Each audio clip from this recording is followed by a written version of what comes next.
Retro Future. About 2 weeks ago, Iron Harvest was finally released.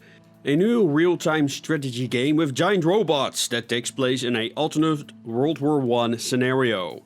It's a game I supported from the moment I saw it, so I wanted to talk about it. However, you may have noticed a lack of updates on my channel, and the reason is that I'm currently working hard on my first book, for which I found a publisher in Canada. I also have a myriad of job interviews waiting for me, so my time is sparse. I am very impressed with what the developer, King Arts Games, has done with the single-player campaign. As a matter of fact, I want to talk about the characters in each of the campaigns separately. This way I can keep the video short and I have some time for my book. Apart from the story campaign, I'll elaborate some of my other, more general thoughts I have about the game. In this first video, I will talk briefly about the gameplay and then move on to the general story analysis. This analysis will of course contain spoilers, so you are warned. First off, I've always been a big fan of the artist Jacob Rosalski. It is his concept artwork that inspired the world of 1920 plus. I attempted to reach out to him for an interview but never got any response. So when I heard there was a board game by Stegmaier Games called Scythe, I got it right away. I even managed to do a live interview with its creator Jamie Stegmaier. So when Iron Harvest was announced, I supported that as well. Iron Harvest is special in this day and age. After maybe not the first but the most influential RTS, Command & Conquer was released in 1995. The real-time strategy genre, or RTS, just exploded. For the not-so-game-savvy among my audience, the core concept of most RTS is you build a base with factories and gather resources. With those resources you build infantry or vehicles at the factories and you win by destroying the opponent's base. By the time the 2000s came around, the market was oversaturated with Command & Conquer clones. Others brought it to the fantasy genre like Warcraft. There were also famous historical games like Age of Empires and the games that wanted to simulate modern combat. After the 2010s or so, the genre went into a big slump. Despite StarCraft and the spin-offs like Dota dominated the e-game circuit, there were barely any new releases in the genre. But then, They Are Billions appeared out of nowhere in 2019, a steampunk-inspired zombie survival RTS with a focus on defense, and became a huge success. Not only does it excel at its niche concept, there were no competitors on the market. The fact that Frostpunk, a steampunk city builder, was the game of the year for many magazines probably also helped well in the search of popularity to promote this aesthetic style in gaming as a whole. Then Iron Harvest was announced. Another retro-futuristic game appeared on Kickstarter, and being a fan of the art before it was cool, I backed that as well. For those that watched my Let's Plays of the beta, I always had mixed feelings about the gameplay of Iron Harvest. It's based on Company of Heroes, an RTS that added several new elements to the genre. For instance, instead of building one infantry unit at a time, you'd build entire platoons that could carry different weapons, either by upgrading the individual units or picking up dropped weapons. Infantry can also make use of copper, increasing their survivability, while vehicles have actual armor values and can bounce bullets and projectiles. Instead of destroying the enemy base, you must capture various victory points and resource platforms on the map, making games only last for a short time. And it also makes combat dynamic because you cannot turtle in your base and make the enemy come to you. Iron Harvest is the same with only minor differences in gameplay. You don't get special command abilities like dropping paratroopers, unique units or laying instant minefields. So if you don't like Company of Heroes, you're not going to like Iron Harvest. It has many of the same things I liked about the former, and the same aspects I didn't like about it. Combat is very hectic, because units move realistically, as far as you consider max realistic. So situations can become very hectic, very fast, especially when you're not on top of the action. It doesn't help some units need manual control to attack or barrage enemy positions. Maybe it's my age, but this difference between needing to macro-manage your forces and micromanaging them at the same time does not work for me. That is why I enjoy Dawn of War, which is essentially just Company of Heroes but in Warhammer 40k, much better. Units there just function better independently and melee is much more sensible. Iron Harvest has some melee units too, but it just seems clunky and unnatural. I assume this is because the game is made with multiplayer in mind, when players can team up against the AI or each other, but I'm a troglodyte that rarely plays multiplayer, so I care little about the online aspect. That being said, the presentation of Iron Harvest is amazing. It makes up for a lot of the shortcomings. Especially the Polania and section units look great. The Rusviets, on the other hand, they're not terrible, but very lackluster compared to the other factions, and their units don't appear to be as effective. They're also the only units with melee, but though they look scary, I never use them. At this point I just don't see how they benefit me overall, except against mortars and weapon platforms with minimum ranges. But regardless, all the movement, the interactivity of the terrain like the structural buildings are very impressive. There are also various updates planned, like ranked multiplayer, skins, rewards, etc. As far as I'm aware, no expansions have been announced, but based on the campaign, there might be a follow-up. Now to get this out of the way. Whether this game is diesel punk I find debatable, but that is what the creators call it, so I'll respect that. But the story, as far as I'm concerned, is steampunk. Yes, I think you can have a steampunk story while having a diesel punk or other aesthetic. I would contradict my video on the definition of steampunk if I said otherwise. And with that, let's talk about the Polania campaign. If it isn't obvious already, Polania is based on Poland. As a matter of fact, this is Europe in the 1910s, but it's alternative history. To clarify, for me the steampunk genre is a melange of alternate history with science fiction. As with any games these days, we start with the tutorial. But instead of making it some lame instruction course or where the protagonist must perform some menial task, we are introduced to a young Anna Koss, who challenges the boys of her Polanian village to a snowball fight. Yes, we start the campaign off with a tactical snowball fight simulator. This teaches the player basic controls and how infantry can use cover. At the end, she is overwhelmed, but her big brother Janek comes in to save the day. As younger siblings tend to do, she then pesters her big brother about teaching her how to shoot. It looks like a typical squabble between siblings, but actually this is a great introduction to who Anna will become. Janek submits, and then they go on a hunt where we learn how to use the hero abilities. In this case, it's Anna's sniper ability. When they are cutting up the deer, they are getting attacked by a bear. Anna tries to save her brother, before he gets to reenact the scene of Leonardo DiCaprio in The Revenant. They however get saved in the nick of time by the BFR. Just kidding, these are Odomax, or mechs. In this case the PZM-7 Shimali. I hope I didn't butcher that name. A recon mech with both decent anti-tank and anti-infantry capability, and one of my favorite units in the game. After the rescue, it turns out the soldiers are looking for their village. Janek decides to be their guide and leaves Anna with the dare. Isn't that typical? Every time the dishes needs to be done, it turns out some other errand needs to be run. To make matters worse, as he is cutting up the deer, she hears another animal approach. This time it's a bear cub. Turns out they just killed its mother. Oops. Feeling sorry for the animal, Anna drags the bear cub to her village. And it looks adorable. Anyway, in the village the soldiers say war is coming, and Janek joins them to defend the fatherland, to Anna's and her father's dismay. Right after that, we get a summary of the war, comprised of historical footage spliced in with mechs. It was supposed to take months, but the war lasted 5 years. Janek, Anna's brother, was amongst the millions of dead. Now there is a truce, but Polania has been sacrificed by Saxony to appease the Rusviets, who now occupy a significant part of the country. That's pretty much the history of Poland in a nutshell, as it has been invaded by Russians and Germans multiple times over the course of centuries, sometimes at the same time, while being left in the dust by their allies. If you want to know why the Polish are so skeptical of foreign powers, This is why. The war is over for a few months now, and Anna and her bear, Voltek, grew up. But it's not rainbows and sunshine, and they want to join the resistance. Well, I mean Anna. Voltek probably goes wherever she does.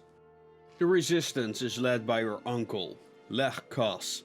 She has a talk with her father, who's none too happy about her choice, considering he already lost one child in the war, and he hopes the politicians will resolve the current issue. But then the village gets attacked by the Rosviets and start killing civilians. Turns out they are looking for a certain professor, Dabowski.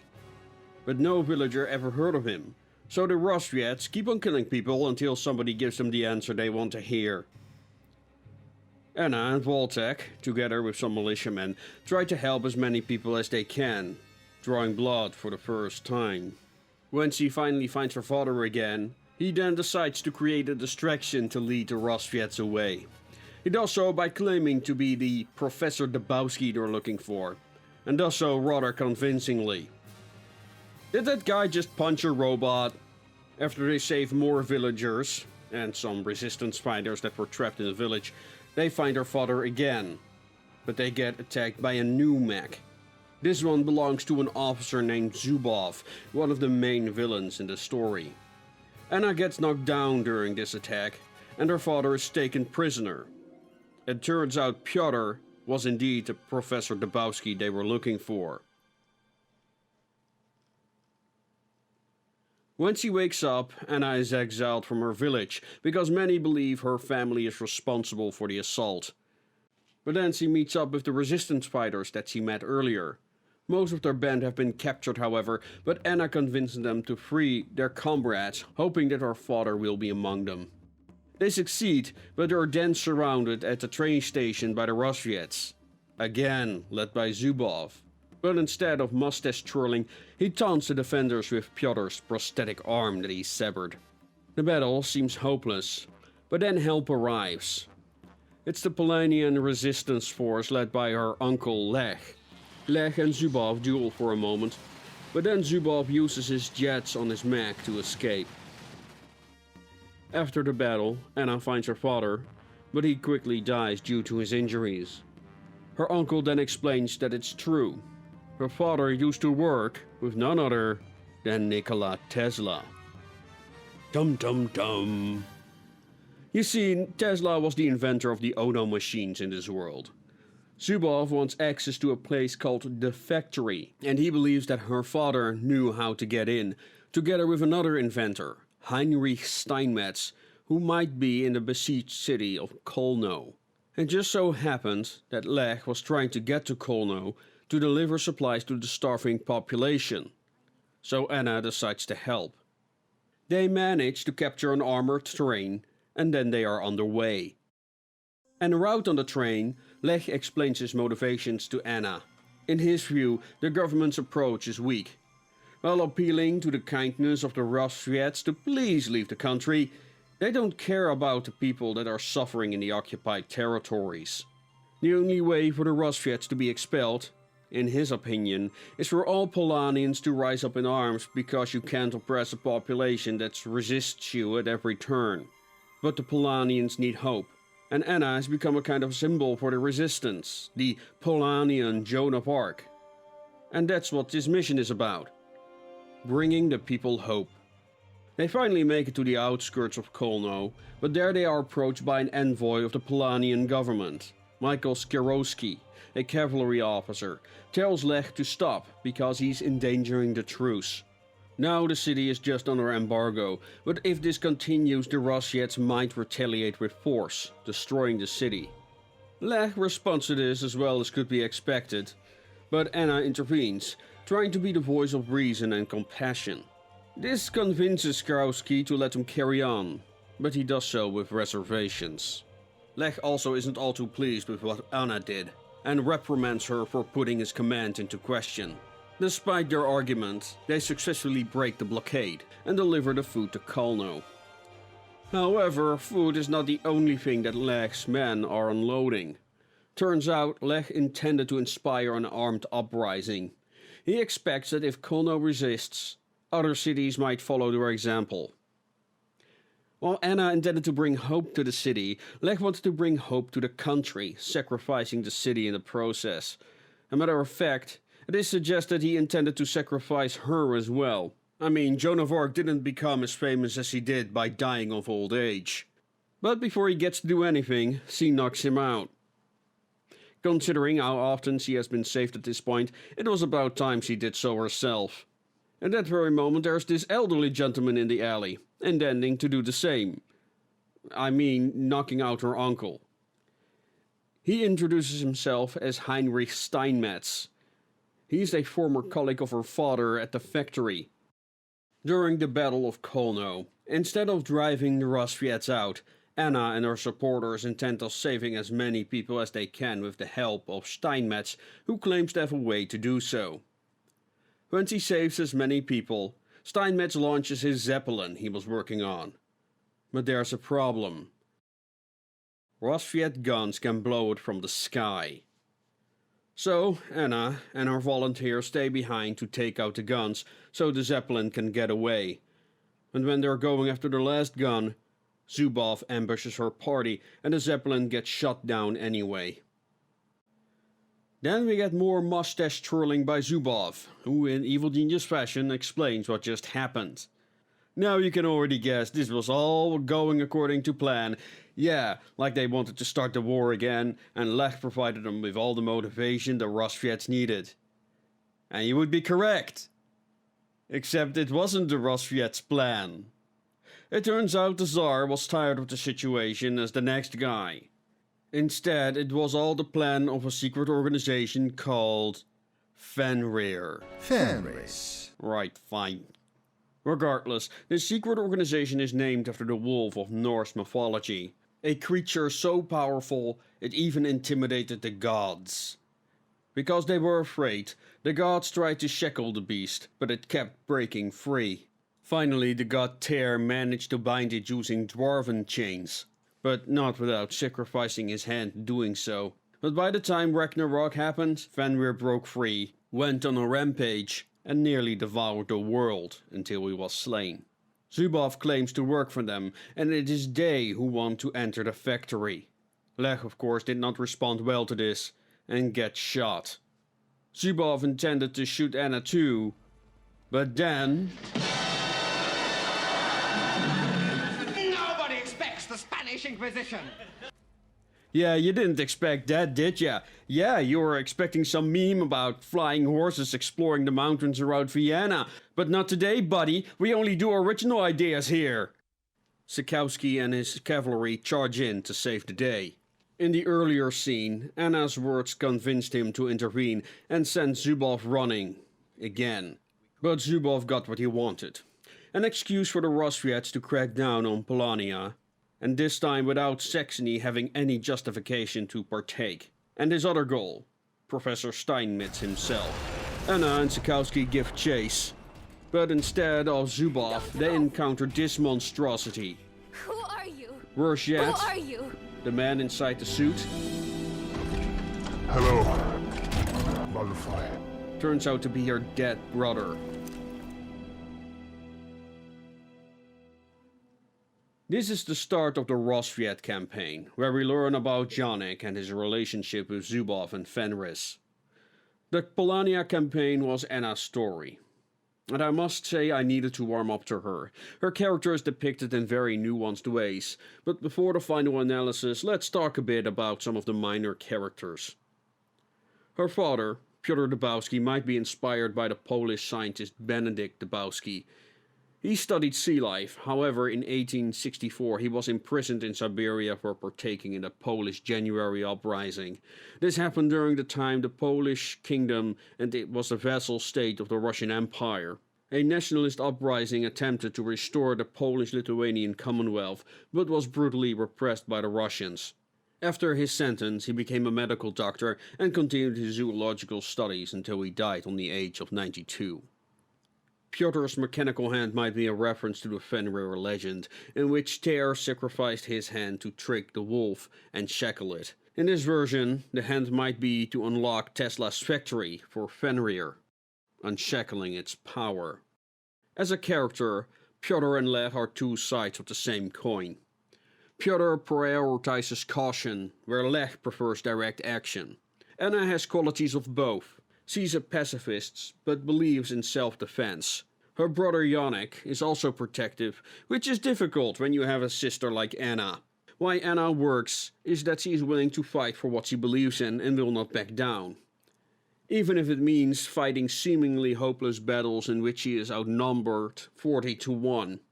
This is what happens in the tutorial, and it happens at various other occasions during the campaign. This is why the Polania resistance fighters follow her. That, and Wojciech probably, who is a well-known Polish icon.